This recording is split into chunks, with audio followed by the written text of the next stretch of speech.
What's up, guys? Welcome to the channel. I've got my 2019 RZR XP Turbo behind me.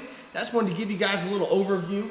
Just got finished up with the CageWrx Super Shorty cage kit and their windshield.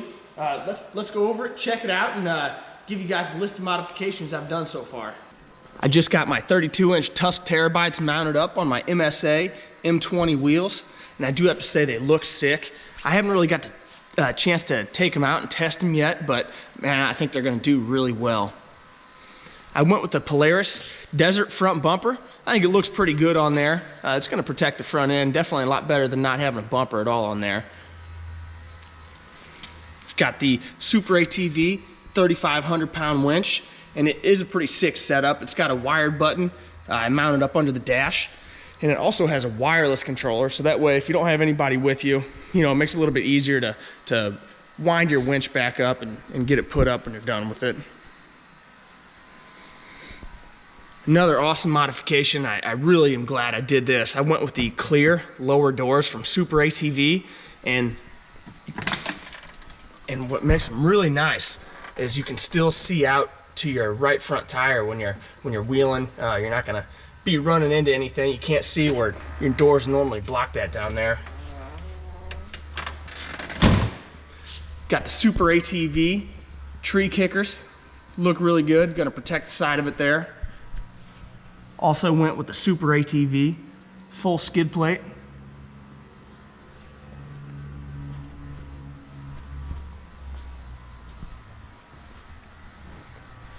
Got our Savage UTV belt case with our Evolution Power Sports belt in there.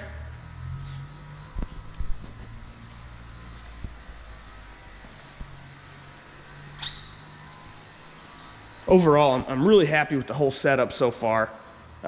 It's done really well all last year on the 29s, so I think it's just gonna kill it this year and do pretty good.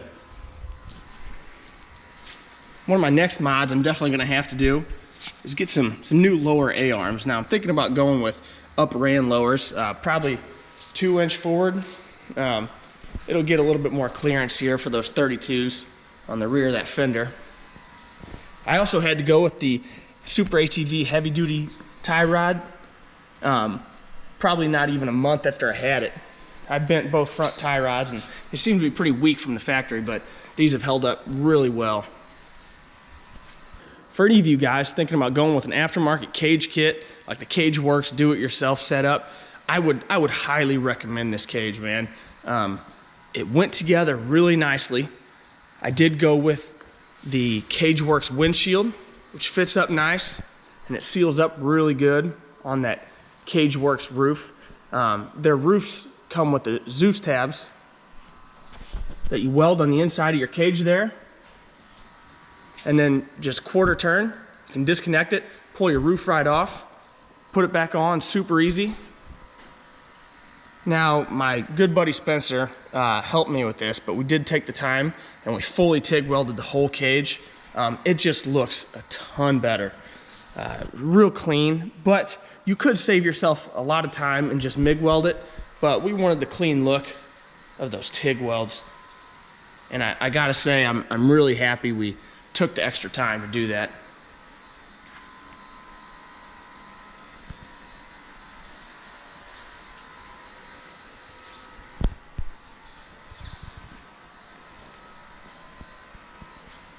Now I think another one of the next mods, since I got these 32s, I'm sure these axle shafts aren't gonna be around too long. I'm sure I'm gonna break them. So what do you guys think? You think I should go with Rhino axles, RCVs? I'm really looking at the X300 axles from Rhino. They're lots of good reviews and they look to be super strong. So what do you guys think? What is everybody running? What have you had the best luck with? If you want to save yourself a few dollars if you're doing your cage yourself over powder coat, check this out. If you haven't heard of it, it's Steel It. 316 stainless steel in a can. It's weldable. If you were to break something or crack something, you can weld right over this stuff. I don't really know why you have the need to do that. I'd rather just grind it, make sure you're gonna have a nice clean weld. But I don't know, if you're in a bind, you had to do it, you can. It's extremely durable, scratch resistant. Has a really nice finish. Matches the Polaris frame paint extremely well. You can touch it up, it blends in really nicely. And it is about, you know, it's about $30, $35 a can. It took just under 5 cans to do the whole cage and the roof, but it's well worth it. I got this stuff from my buddies over at Top Tier Suspensions. So if you guys need some or you'd like to get some ordered up, just head over to toptiersuspensions.com. Give them a call, they can take care of you. After I got the 32s on here, if you look at the right side, can't really tell if it's leaning in at all. But on the driver's side here, that tire looks like it's leaning in a whole bunch. I'm not sure if it's something I hit and either tweaked the radius rod or it slid in the bolts here, but I'm gonna try to adjust it out and see if I can get that taken care of, because it looks pretty bad. Probably kind of hard to tell from these videos.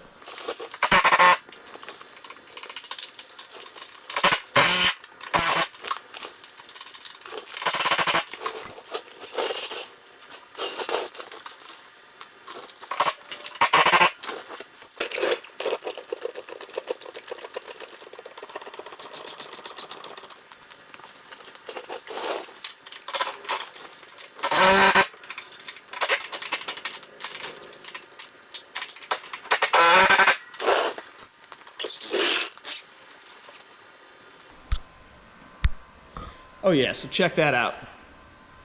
That is perfect now.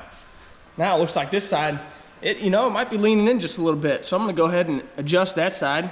Man, we'll be good to go.